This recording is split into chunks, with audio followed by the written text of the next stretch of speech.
दोस्तों, क्या आपको पता है कि ऋषि मार्कंडेय कौन था? शायद किसी को पता हो, शायद किसी को नहीं भी पता हो। बट मैं आपको ये छोटा सा स्टोरी सुनाना चाहूँगा ऋषि मार्कंडेय का। कि एक ऋषि था जिनका कोई बच्चा नहीं था, तो उसने शिव जी का बहुत तपस्या किया। उनको यही था कि कैसे न कैसे मैं शिव जी को प्रसन्न करूँगा तो मुझे पुत्र की प्राप्ति हो जाए।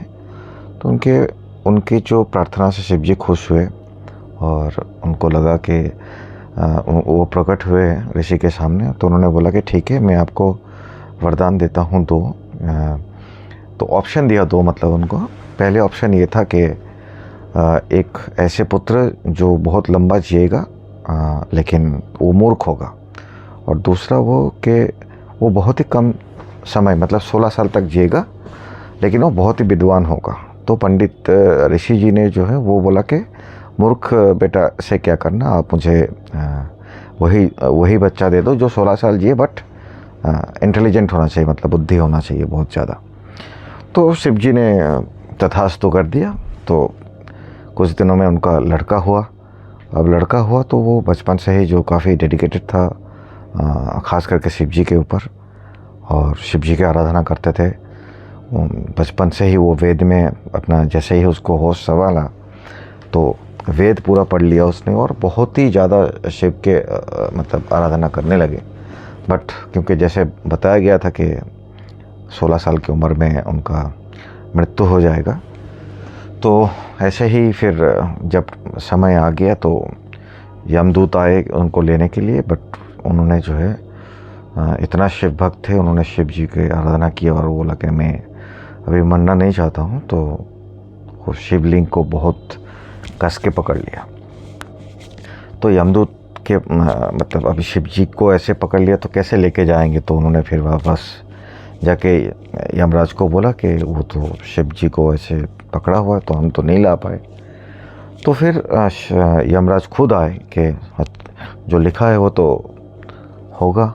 तो यमराज खुद आए और सेम उन्होंने तो शिव जी को पकड़ के रखा है कि नहीं, मैं अभी मरना नहीं चाहता हूँ। तो उतने आराधना करते करते ये जब बात शिव जी को पता लगा तो शिव जी काफ़ी गुस्से हुए। शिव जी खुद आए और यमराज को मना किया। जब यमराज ने नहीं सुना उनकी बात तो शिव जी ने यमराज का धड़ से सर अलग कर दिया। कि एक भक्त से वो इतना प्रसन्न थे। तो अब जब यमराज का मृत्यु हो गया तो फिर तो धरती पे मौत होना बंद हो गया, असुर राज ज़्यादा हो गया। तो सब देवराज आए और शिव जी के पास प्रार्थना किए कि भगवान, अगर यमराज ही नहीं है तो फिर मृत्यु तो धरती से ख़त्म हो गया, तो फिर ऐसे कैसे चलेगा। फिर तो मतलब असुर राज ही ज़्यादा वो हो जाएगा जब किसी को मृत्यु से डर ही नहीं होगा। तो फिर शिव जी ने बोला ठीक है, मैं एक ही कंडीशन है मेरा कि मैं उसको दोबारा जिंदा कर सकता हूँ, जीवन दान दे सकता हूँ, कि मेरे भक्त के ऊपर कोई आँच नहीं आना चाहिए।